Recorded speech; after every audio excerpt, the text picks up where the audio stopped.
જેતપુર ધોરાજી પંથકમાં ભૂકંપના સતત આંચકાથી ફફડાટ. તંત્ર દ્વારા આગામી 48 કલાક માટે એલર્ટ જાહેર કરી લોકોને સાવધ રહેવા અપાઈ સૂચના. રાજકોટ જિલ્લાના જેતપુર અને ધોરાજી પંથકમાં શુક્રવારે વહેલી સવારથી ભૂકંપના આંચકાઓનો સિલસિલો યથાવત રહેતા ગ્રામ્ય તથા શહેરી વિસ્તારોમાં ભારે ભયનો માહોલ છવાયો છે.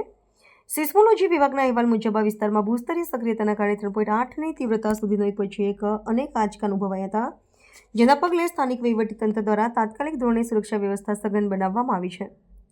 ભૂકંપનું કેન્દ્રબિંદુ ધોરાજી શહેરની અત્યંત નજીક હોવાથી નગરપાલિકાના ચીફ ઓફિસરના વિશેષ આદેશ અન્વયે સમગ્ર શહેરમાં રિક્ષા ફેરવીને નાગરિકોને સાવધ કરવામાં આવે છે. તંત્ર દ્વારા એવી જાહેરાત કરવામાં આવી છે કે આગામી 48 કલાક દરમિયાન હજુ પણ આંચકા આવવાની પ્રબળ સંભાવના હોવાથી લોકોએ સતર્ક રહેવું અનિવાર્ય છે.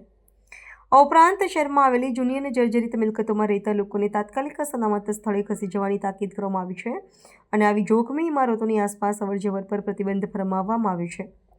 આ ઘટનાને પગલે તકેદારીના ભાગરૂપે ધોરાજી અને જેતપુરની શાળાઓમાં રજા જાહેર કરી દેવામાં આવી છે અને ડિઝાસ્ટર મેનેજમેન્ટની ટીમોને એલર્ટ પર રાખવામાં આવી છે. નિષ્ણાતોના મતે આ વિસ્તારમાં સોમ એટલે કે હળવા કંપનોની હારમાળા સર્જાઈ છે.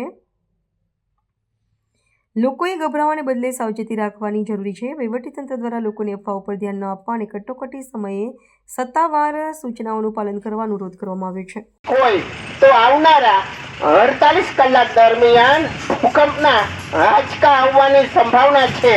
જેથી જૂની અને જર્જરિત મિલકત તાત્કાલિક ખાલી કરી સલામત સ્થળે ખસી જવું તેમજ આવી મિલકતની બાજુમાંથી ચાલવા માટે પ્રતિબંધ ફરમાવવામાં આવે છે.